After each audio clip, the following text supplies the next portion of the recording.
किसी की नज़र में संसार दुखों का पिटारा है तो किसी को ये जहां बेहद खूबसूरत लगता है।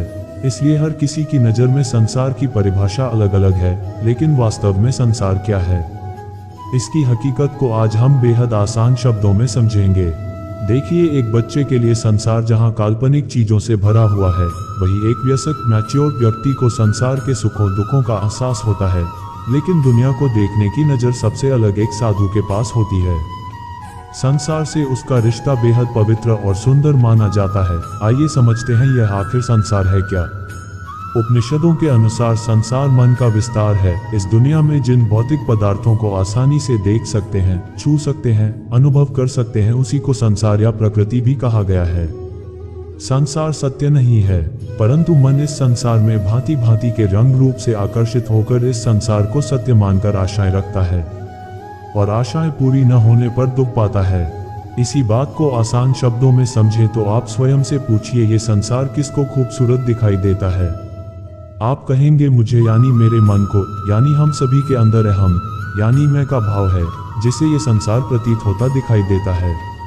अतः ऋषि उपनिषदों के माध्यम से समझा रहे हैं कि मन जब निर्मल हो जाए या कहे ये नष्ट हो जाए तो फिर मन सीधा आत्मा सत्य परमात्मा के चरणों में जाता है और यही इस मन का अंतिम लक्ष्य है। सत्य तक पहुंचना मन का लक्ष्य इसलिए है क्योंकि आत्मा से जिए बिना हम चैन पाएंगे नहीं, क्योंकि अगर इस संसार में चैन मिलना ही होता तो इतनी सारी चीजें जीवन में होने के बाद भी हम निराश क्यों होते। पर चूंकि हम अज्ञान में डूबे रहते हैं, अतः अपनी गलत उम्मीदों प्रयासों के कारण हम मनगढ़ंत चीजों पर भरोसा करके गलत कार्यों में लिप्त रहते हैं और हमें लगता है हम सही जीवन जी रहे हैं।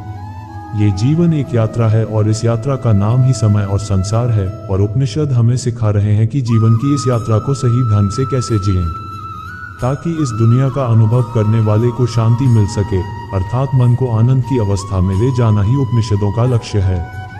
संसार का रहस्य क्या है? मनुष्य को माया के जाल में फंसाकर उसे सच्चाई से विमुख कर देना ही संसार का सबसे बड़ा रहस्य है। जी हाँ, किसी तरह की पारलौकिक या दैवीय शक्ति को संसार का रहस्य नहीं माना जा सकता। सर्वोत्तम रहस्य इसी बात में छुपा हुआ है कि मनुष्य के जन्म से लेकर वृद्ध होने की अवस्था तक मनुष्य को अपने बंधनों का, दुखों का समाधान ही नहीं मिल पाता। वह एक मजबूरी के तौर पर जीवन यापन करता है और समाज की मान्यताओं को ही धर्म और सच्चाई मानकर जीवन की सार्थकता को जाने बगैर इस जीवन से विदा हो जाता है। यही सबसे बड़ा सीक्रेट है इस संसार का। यही वजह है कि बुद्ध, कबीर जैसे लोग बेहद कम होते हैं जो इस दुनिया की सच्चाई को समझ पाते हैं। संसार कितने प्रकार के होते हैं? संसार को दो प्रकारों में बांटा जा सकता है। एक मनुष्य की संसार के प्रति कल्पना। दूसरा इस संसार की सच्चाई। पहला, संसार को देखने की दृष्टि काल्पनिक हो सकती है। हम अपने मन में इस संसार के विषय पर कोई अच्छी या बुरी धारणा बना सकते हैं और जैसे हमें अतीत में अनुभव हुए हैं, जैसी हमें शिक्षा दी गई है संसार के बारे में, हम उसके अनुरूप इस संसार की व्याख्या कर सकते हैं। और विशेष बात यह है कि अधिकांश लोग मन में इस संसार की अलग अलग छवि बनाकर रखते हैं। किसी के लिए वह छवि डरावनी हो सकती है तो किसी के मन में संसार बहुत सुंदर प्रतीत हो सकता है। लेकिन छवि चाहे जैसी भी हो, संसार के बारे में मनगढ़ंत कहानियां सभी के मन पर होती है। दूसरा, संसार के बारे में तरह तरह की छवि नहीं बनाना, अपितु संसार की हकीकत को जान लेना। इस दुनिया में क्या झूठ है, क्या है जिस पर भरोसा बिल्कुल नहीं किया जा सकता, क्या उम्मीदें इस संसार से लगानी चाहिए और क्या नहीं, और फिर उसी सच्चाई को जानते हुए इस संसार में जीवन जीना एक दूसरे तरह का संसार होता है। खास बात यह है कि बेहद कम लोग संसार को जानने के लिए लगने वाला प्रयास, श्रम और उत्सुकता दिखा पाते हैं, क्योंकि इस राह में जाने के लिए कई बार मनुष्य को अपनी सुख सुविधाओं का त्याग भी करना पड़ता है। लेकिन संसार के बारे में मात्र कुछ लोगों को ही यह ज्ञान प्राप्त हो पाता है। लेकिन ऐसे लोग कई तरह की चुनौतियां पाते हुए भी आनंद का जीवन जीते हैं। तो इस प्रकार दो तरह के संसार होते हैं, लेकिन ये कहने की आवश्यकता नहीं कि ज्यादातर लोगों के मन में किस तरह का संसार बसा होता है। संसार का दूसरा नाम क्या है?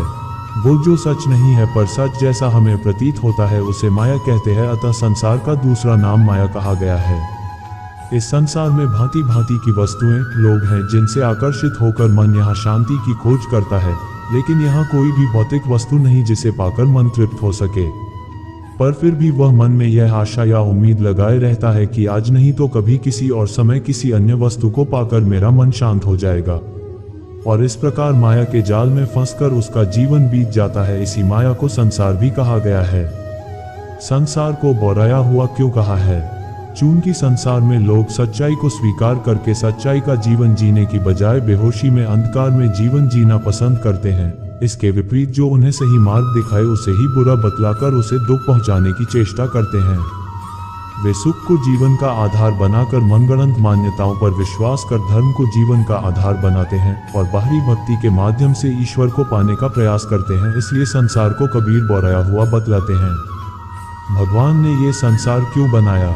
संसार की रचना के अनेक कारण हो सकते हैं, परंतु इनमें सर्वोपरि कारण तो यही है कि मनुष्य संसार में मौजूद संसाधनों का प्रयोग इस प्रकार करे जिससे कि मनुष्य की चेतना, जो कि निचले तल पर होती है, का स्तर ऊंचा उठकर आत्मा में विलीन हो जाए। परंतु प्रकृति की रचना इस तरह से की गई है कि यहाँ जितने दुख हैं उतनी ही तरह के भोग सुख उपलब्ध हैं। अतः उन सुखों को पाने की इच्छा में व्यक्ति असली आनंद, जिसे परमानंद कहा गया है, उससे चूक जाता है। अतः मनुष्य को इस संसार की सत्यता जाननी चाहिए और फिर अपने दुखों से मुक्ति की तरफ कदम बढ़ाने चाहिए। तो साथियों, इस वीडियो को देखने के पश्चात संसार क्या है, संसार के विषय में आपके मन में चल रहे विविध प्रश्नों के उत्तर आपको मिल चुके होंगे। अगर इस वीडियो के माध्यम से कुछ स्पष्टता हासिल हुई है तो कृपया इस जानकारी को सोशल मीडिया पर शेयर करना तो बनता है ना। आज की वीडियो में इतना ही, फिर मिलते हैं अगली वीडियो में। जय श्री कृष्ण।